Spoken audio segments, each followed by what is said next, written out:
مساء الخير عليكم ورجعت لكم فيديو جديد وحوار جديد من النرويج إلى مصر. طبعا مكملين في الأجازة.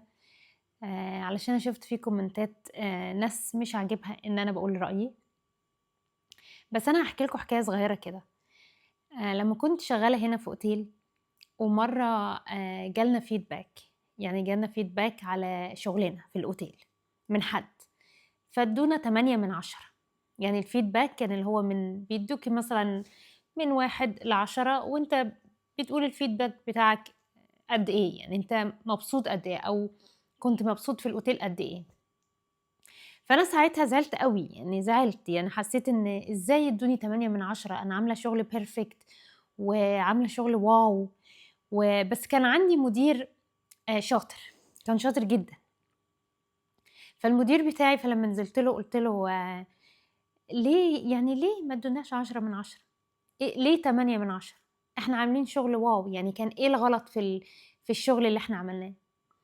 فقال لي هم لما ادوكي 8 من 10، هم لو ادوكي 10 من 10 مش هيدوكي مساحة ان انت تبقي احسن، لكن لما ادوكي 8 من 10 هيبقى في مساحة علشان انت تحسني من نفسك. يعني حتى لو انت شايفة ان نفسك بيرفكت، انت هتحسني اكتر. هم ادوكي حافز، مش حبطوكي. فالقصة دي بصراحة من ساعة ما سمعتها من المدير بتاعي وأنا واخداها في حياتي عبرة، أو يعني واخداها، يعني كانت من أكتر النصايح اللي أنا أخدتها في حياتي بصراحة، لأنها نفعتني كتير. لأن أنا كنت دايما بحكم ليه بيقولوا كده، ليه بيعملوا كده، ليه. ومن هنا اتعلمت يعني إيه سيرفيس. اتعلمت إن أنت لو رحت مطعم والأكل كان وحش، مش مهم الأكل، المهم اللي بيقابلك شكله إيه، بيضحك في وشك، بيعاملك حلو. حتى لو يومه وحش، انت مش ذنبك ان انت داخل تاكل في الوقت ده في اليوم بتاعه الوحش. هو يعني بينسى كل حاجة علشان يقدم أحسن ما عنده. فانت دايما بتبقى فاكر اللي قدم لك الأكل مش الأكل، صدقوني، ولا حتى المطعم. فللناس اللي هم زعلانين اللي أنا بقول رأيي، دي كانت قصة علشان تبقوا عارفين ان انا لما بقول رأيي، يعني لما بنزل مصر وبقول رأيي في حاجة، انا علشان عايزة مصر تبقى احسن. طبعا ده نفسي، بس طبعا معرفش ده هيحصل في يوم من الايام ولا لا. انا رحت اجازات في بلاد كتير جدا، يعني بقول الناس هنا حلوة والاكل حلو والجو حلو او وحش، بس مش بدخل في ديتيلز قوي في حاجات كتير. ليه؟ لان البلد اللي انا رايحاها اجازة ما تلزمنيش، يعني ما تهمنيش بصراحة.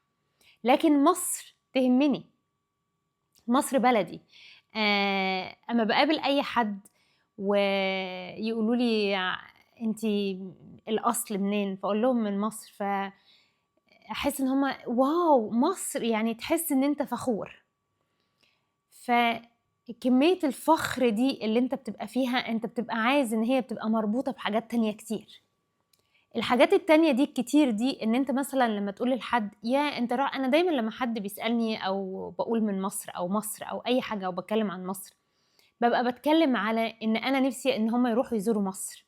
لان اول سؤال بسأله لهم انت رحت مصر قبل كده؟ في ناس كتير بيقولوا لي احنا رحنا مصر قبل كده، وفي ناس بيردوا عليا يقولوا لي لا احنا ما رحناش مصر قبل كده. فطبعا اول حاجة بقولها لهم واو ده مصر فظيعة، مصر حلوة، مصر فيها ناس طيبين، مصر فيها اكل حلو، جونا حلو. سيبك من الحر عشان الحر السنة دي يعني صعب شوية، بس anyway الجو بتاعنا احنا عندنا شمس طول الوقت. فده كان الهدف من الفيديوهات بتاعتي. فيا ريت الناس اللي زعلانة ما تزعلوش، والله حقكم على راسي، بس انا مش قصدي ان انا ازعل اي حد.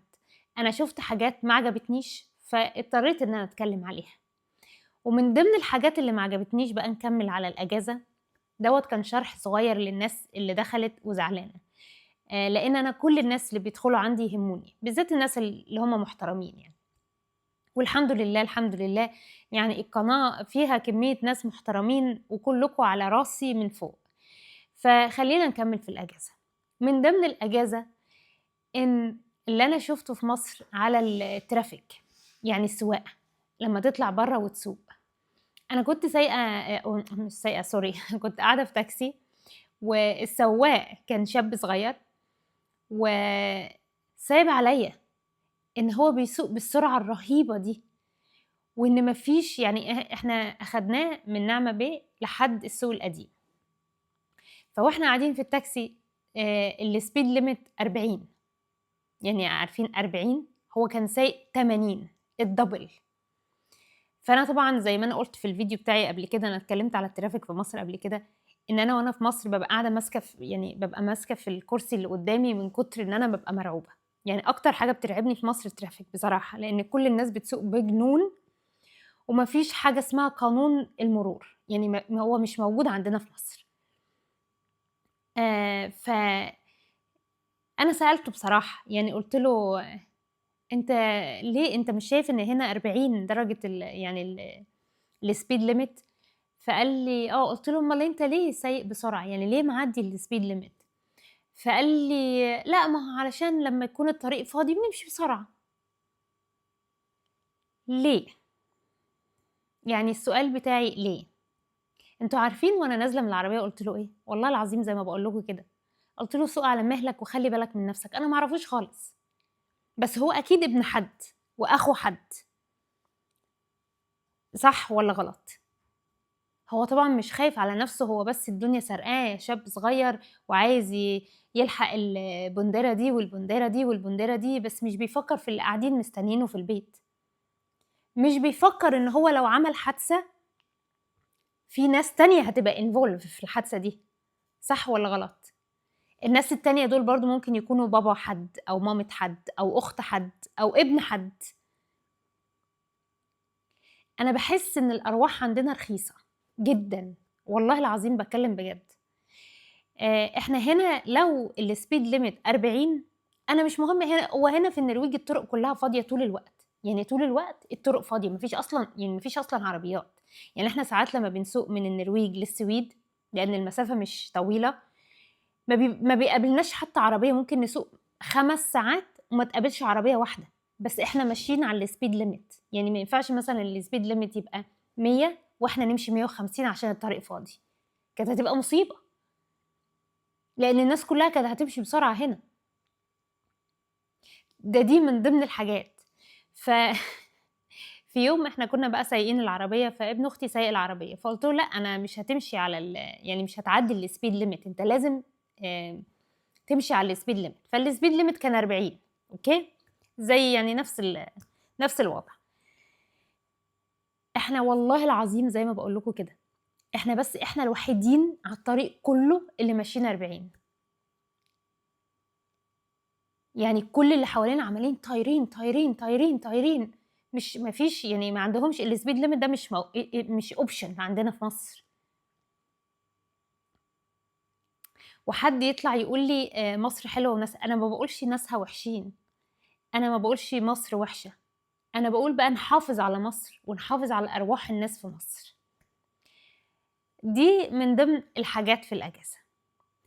الحاجات بقى اللي هي التانية في الأجازة برضه، اللي أنا شُفتها، إن أنا لمّا كنت باكلّم الناس فبيسألوني أنتِ جاية منين ومش عارفة إيه، فباقول لهم من النرويج ومش فباقول لهم والله يعني الكلام بيجيب بعضه يعني، فباقول لهم والله أنا نِفْسي يعني مصر تبقى زي النرويج. فقالوا لي: "ليه؟ النرويج كام مليون؟" قُلت لهم: "النرويج 5.000.000." قالوا لي: "يا ستي ده مصر 120.000.000 وداخلين على 150 باين والّا حاجة." حد حقيقي قال لي كده. بس الموضوع مش الناس فاهمة غلط، الناس فاهمة إن أنت لو عندك 5.000.000 هتقدر تدّيهم كل حاجة، لو عندك 100.000.000 مش هتقدر تدّيهم كل حاجة، بس دي نظرية غلط جدًا، جدًا، لإن إنجلترا من ضمن البلاد الحلوة، صح والّا غلط؟ يعني من ضمن البلاد المعقولة، ألمانيا من ضمن البلاد الحلوة، صح والّا غلط؟ عشان كده الناس بتبقى عايزين يطلعوا هجرة ويعيشوا فيها ويعملوا ويسووا. ألمانيا مش عارفة باين كام مليون، معديين ال70.000.000 تقريبًا، أنا ما عملتش check والله، بس هم أكيد معديين ال70.000.000 يعني مش 5.000.000 زي النرويج، سيبكم من النرويج، النرويج عدد قليل جدًا، جدًا. آآ إنجلترا برضه تقريبًا معديين ال70.000.000، أنا ما عنديش الرقم بالضبط، بس أنا عارفة إن هم معديين ال70.000.000. ولسه الناس عندها حقوق، ولسه الناس بياخدوا ماهيتهم حلوة. هي طبعًا إنجلترا مش من احسن البلاد في العالم، لان لو قارنتها بهنا عند حقوق العمل وحقوق الناس اللي شغالين وكده مش قد كده يعني، بس حلوة احسن من بلاد كتير. فانا الفيديوهات او تعليقاتي على الاجازة او على اللي حصل في الاجازة مش ان انا طالعه اشتم، انا بقول مجرد رأي، واي واحد في الدنيا كلها او اي حد من حقه ان هو يقول رأيه ايا كان، طالما رأيك ده باحترام. انا لا بوخت في حد ولا شتمت حد ولا قلت اسم الاوتيل اللي احنا كنا قاعدين فيه ولا قلت اسماء اي حد غير هو بس الناس الحلوة اللي انا شفتها علشان المفروض ان هم ياخدوا حقهم. بس حتى الناس اللي هم قالوا لي لا احنا مش بنتعامل مع مصريين ومش، الناس دول على فكرة قالوا لي اساميهم برضو بس انا مرضيش اقول اسامي في الفيديو. فالهدف من الفيديو او الهدف من فيديوهاتي ان احنا نبقى احسن بس مش اكتر. للناس اللي بتعلق تعليقات سخيفة على الفيديو، فافهموا الاول. انا اتعلمت هنا لما جيت النرويج ان الناس ان انت ممكن تكون بتسبورت اي حد، يعني ممكن تكون مثلا رئيس البلد هنا في النرويج او رئيس الوزراء ان هو مثلا يكون انت مش عاجبك بس عاجبني، فلما نقعد مع بعض نختلف الرأي بس ما نبقاش أعداء أو ما نشتمش ببعض أو ما نبوخش بعض. ليه؟ لأن في الآخر مصلحتنا احنا الاتنين، انت رئيس الوزراء مش عاجبك وانا رئيس الوزراء عاجبني، بس احنا الاتنين بنتكلم في مصلحة البلد، هي مش حاجة شخصية خالص. طبعا انا مش عايزة اطول عليكم النهاردة كمان، بس كان في موضوع مهم اللي انا قلت لكم عليه كنت عايزة اكلمكم عليه بجد، بس مفيش وقت النهاردة علشان انا بحب اكون خفيفة عليكم او خفيفة على يعني ضيفة خفيفة على كل بيت وعلى كل موبايل وعلى كل اي حد بيفتح الفيديو بتاعي. فان شاء الله الفيديو اللي جاي هحكي لكم القصة كلها وهقول لكم ايه اللي بيحصل، يعني ليه ما عجبنيش الوضع هناك في مصر وليه المفروض ان احنا نعمل كده، يعني المفروض نغير الوضع ده. واستنوني فيديو جديد وحوار جديد من النرويج إلى مصر.